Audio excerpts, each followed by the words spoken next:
Welcome to the series of mid term exams preparation. आज की video के अंदर आपको MGT 411 के मिड टर्म के हाईलाइटेड एमसीक्यूज करवाए जा रहे हैं मिड टर्म एग्जाम्स की प्रिपरेशन के लिए। इसमें सबसे पहले ये जो रिस्क प्रीमियम है एक बॉन्ड का वो क्या होगा, इंक्रीज होगा when the risk of default rises. So this is the correct answer. उसके बाद ये कि which of the following statement, इनमें से कौन सा स्टेटमेंट जो वो ट्रू है टू बॉन्ड्स के बारे में हैविंग जिनके जो है वो सेम डिफॉल्ट रेट है और टैक्स स्टेटस है लेकिन डिफरेंट मेच्योरिटी डेट्स है, वो है both of them have different yield. इनके दोनों की डिफरेंट यील्ड है। उसके बाद ये इनमें से कौन सा जो है वो pattern of term structure occur most frequently, वो ज़्यादातर फ्रिक्वेंटली होता है, वो है फ्लैट यील्ड कर्व। और उसके बाद ये कि mister Ali has a bond, उसके पास जो एक बॉन्ड है जो कि इशू किया गया है लोकल गवर्नमेंट ऑफ पंजाब की तरफ से, which is not true for situation. इनमें से क्या जो ट्रू नहीं सिचुएशन की, वो ये कि receive interest on debt bond throughout life period of bond. So this is the correct answer. उसके बाद ये the dash are an assessment of creditworthiness of the corporate issuer, इनमें से कौन सा जो है वो असेसमेंट है क्रेडिट वर्थनेस की कॉर्पोरेट इशूअर की,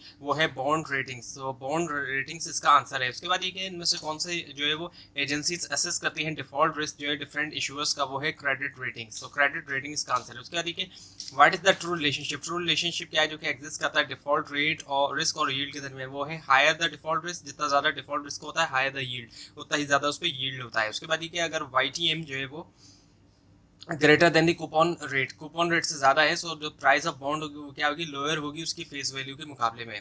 उसके बाद ये जो करंट यील्ड होता है एक $10,000 के 5% कूपन बॉन्ड के ऊपर सेल करने के लिए 8,000 का वो क्या है 6.225%। उसके बाद ये कि अगर एनुअल इंटरेस्ट रेट है 6% और जो प्राइस है 1 ईयर ट्रेजरी बिल का, वो क्या होगा, वो होगा $94.33।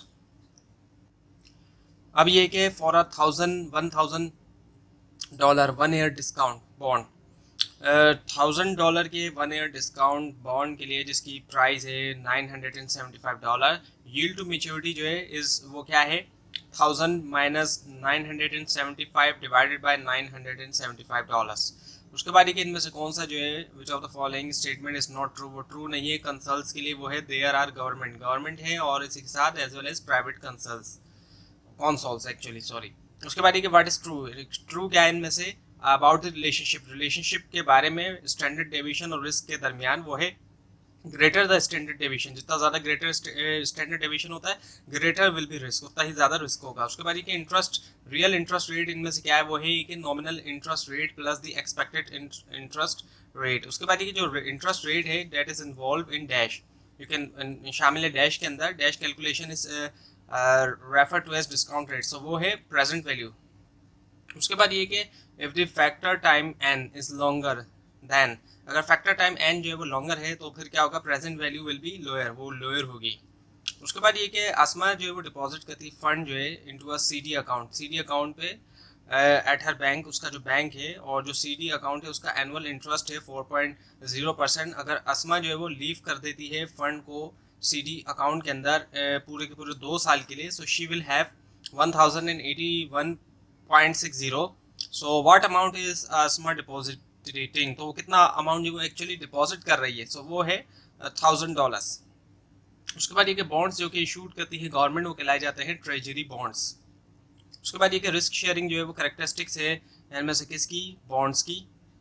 उसके बाद ये उसके बाद ये कि dash are the economical central nervous system, इनमें से कौन सी जो है economies dash are the economies central nervous system, economies के सेंट्रल नर्वस सिस्टम क्या है, फाइनेंशियल मार्केट्स। उसके बाद देखिए बैंक्स जो कि यूज टू हैंडल, जो हैंडल करते हैं ट्रांजैक्शन अमंग देमसेल्फ खुद के दरमियान through which of one of the following, इनमें से किसके जरिए, वो है इलेक्ट्रॉनिक ट्रांसफर्स। उसके बाद ये कि अमंग द फॉलोइंग जितने ऑप्शन दिए गए इनमें से कौन सा जो है वो लेस लिक्विड एसिड है, वो है कार, क्योंकि कार को जो है जारी बात है बेचना भी, उसमें भी टाइम लगता है और उसकी जो लाइफ होती है वो भी कई सालों की होती है। उसके बाद ये for the valuation of goods, valuation के लिए गुड्स के लिए गुड्स की वैल्यूएशन के लिए एंड फॉर कोटिंग प्राइसेस और प्राइस कोड के लिए अंडर द बार्टर सिस्टम के अंडर, यानी ऐसा सिस्टम जिसमें सामान के बदले सामान होता है। So the general formula which is use for an good, वो क्या है, n multiply by n-1 divided by 2। So this is the answer. उसके बाद ये डैश आर ऑर्गेनाइज, डैश को ऑर्गेनाइज किया जाता है एलिमिनेट करने के लिए जो नीड है कॉस्टली इंफॉर्मेशन गैदरिंग, वो क्या है, स्टॉक एक्सचेंज। उसके बाद देखिए बैंक यूजुअली ऑफर करते हैं लोअर रेट ऑफ इंटरेस्ट लोगों को, ताकि people willing to keep their fund, ताकि लोग जो है वो विल करें अपना फंड्स को रखना बैंक में for a shorter time, because किस वजह से bank realise that time has value, यानी कि टाइम की भी एक जाहिर बात है वैल्यू है। किसी को टाइम दिया जाता है तो वो कोई टाइम मुफ्त की चीज़ नहीं है, बल्कि उसकी अपनी एक वैल्यू होती है। अब क्या है कि स्टॉक एक्सचेंज जो है वो एग्जाम्पल है किसकी, फाइनेंशियल मार्केट की। सो फाइनेंशियल मार्केट इसका आंसर है। उसके बाद ये कि इनमें से कौन सा जो है इंस्टीट्यूशन जो है वो लेता है डायरेक्ट डिपॉजिट कस्टमर से और देता है लोन कस्टमर्स को डायरेक्टली, वो है क्रेडिट यूनियन। उसके बाद ये component M1 do not include, उसमें शामिल नहीं होता इनमें से कौन सा, वो है small denomination time deposit. So this is answer. उसके बाद ये विच ऑफ द फॉलोइंग इनमें से कौन सा जो है हैज क्रिएटेड, उसने क्रिएट की अपॉर्चुनिटी जो है स्मॉल इन्वेस्टर की कि वो पार्टिसिपेट कर सके इकोनॉमिक एक्टिविटी में, वो है mutual funds. Mutual funds is the answer. उसके बाद ये requiring a large deductible on the part of an insured is one way insurers treat the problem of moral hazard. Moral hazard इसका answer है। उसके बाद देखिए फाइनेंशियल मार्केट में जहाँ पर इंफॉर्मेशन सिमेट्रिक है तो क्या है, the same information would be known by both parties in a transaction. Same information जानी चाहिए दोनों पार्टीज से एक ट्रांजैक्शन में। उसके बाद देखिए जब स्टॉक मार्केट रिफ्लेक्ट करती है फंडामेंटल वैल्यूज तो क्या होता है, दी एलोकेशन, एलोकेशन जो रिसोर्सेज की विल बी मोर एफिशिएंट, वो ज़्यादा एफिशिएंट होगी। उसके बाद ये कि एक इंडेक्स नंबर वैल्यूएबल टूल है, क्यों, index number provides a meaningful measurement, meaningful measurement provide करता है मेजरमेंट स्केल टू कैलकुलेट करने के लिए परसेंटेज चेंजेस। उसके बाद ये कि wider the range of outcome, जितनी ज़्यादा रेंज वाइडर होगी, वाइड होगी range of outcome, wider will be, क्या वाइड होगा, रिस्क, रिस्क इसका आंसर। उसके बाद ये कि द फैक्ट जो कि ये कि फाइनेंशियल इंटरमीडियरी जो है वो यूज़ कर सकते हैं सेम कॉन्ट्रैक्ट मेनी कस्टमर के लिए, बहुत से कस्टमर के लिए, वो एग्जाम्पल है किसकी, इकोनॉमीज ऑफ स्केल की।